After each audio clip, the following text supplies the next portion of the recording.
আমাদেরকে অনেকেই জিজ্ঞাসা করেছে, হুজুর আমরা শুনেছি 7 জন শরীকে মিলে কুরবানি দিলে কুরবানি হবে না, কতটুকুন সত্য? 7 জন শরীকে মিলে কুরবানি দিলে কুরবানি হবে না, কতটুকুন সত্য? কোরআন হাদিসের আলোকে আমাদেরকে জানাবেন। দেখুন, কুরবানি একটি গুরুত্বপূর্ণ ইবাদত। এই কুরবানি শুধু আমাদের উপরে আল্লাহ পাক রব্বুল আলামিন ওয়াজিব করেছেন, শুধু তা নয়, এই পৃথিবীতে এমন কোন নবী রাসূল ছিলেন না, এমন কোন নবী রাসূলের উম্মত ছিল না যাদের উপরে আল্লাহ পাক রব্বুল আলামিন এই কুরবানি ওয়াজিব করেন নাই। প্রত্যেক জাতির উপরে কুরবানি ওয়াজিব ছিল।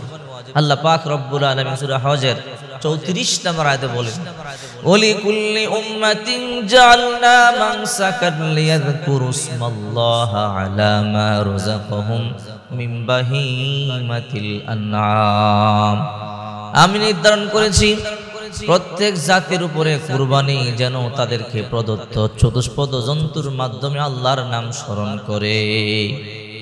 যেন প্রত্যেক জাতির উপরে কুরবানি নির্ধারণ করেছি যেন তাদেরকে প্রদত্ত চতুষ্পদ জন্তুর মাধ্যমে আল্লাহর নাম স্মরণ করে।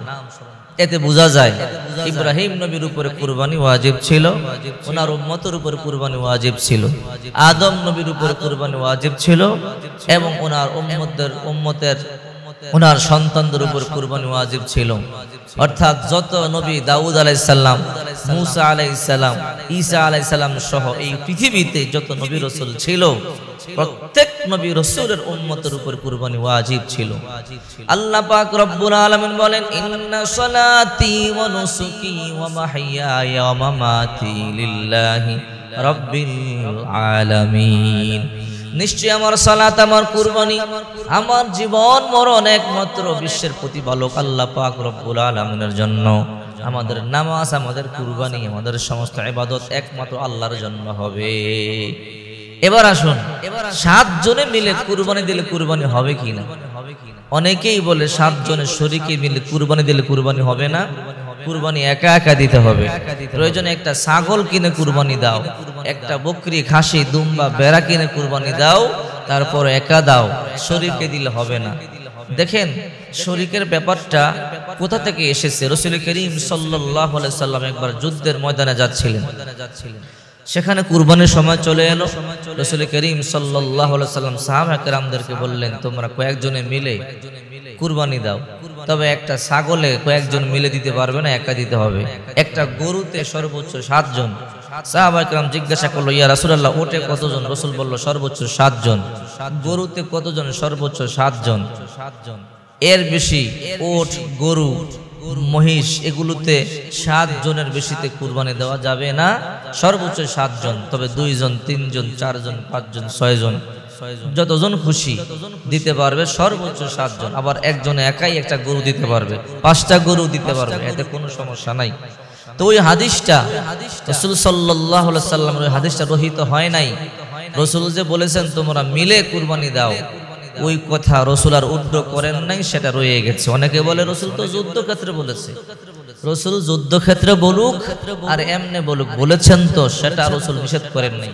রাসূল যখন কোনো কথা বলেন, যতক্ষণ পর্যন্ত রাসূল আবার দ্বিতীয়বার নিষেধ না করেন, ততক্ষণ পর্যন্ত ওই জিনিসটা পালন করা ওয়াজিব হয়ে যায়।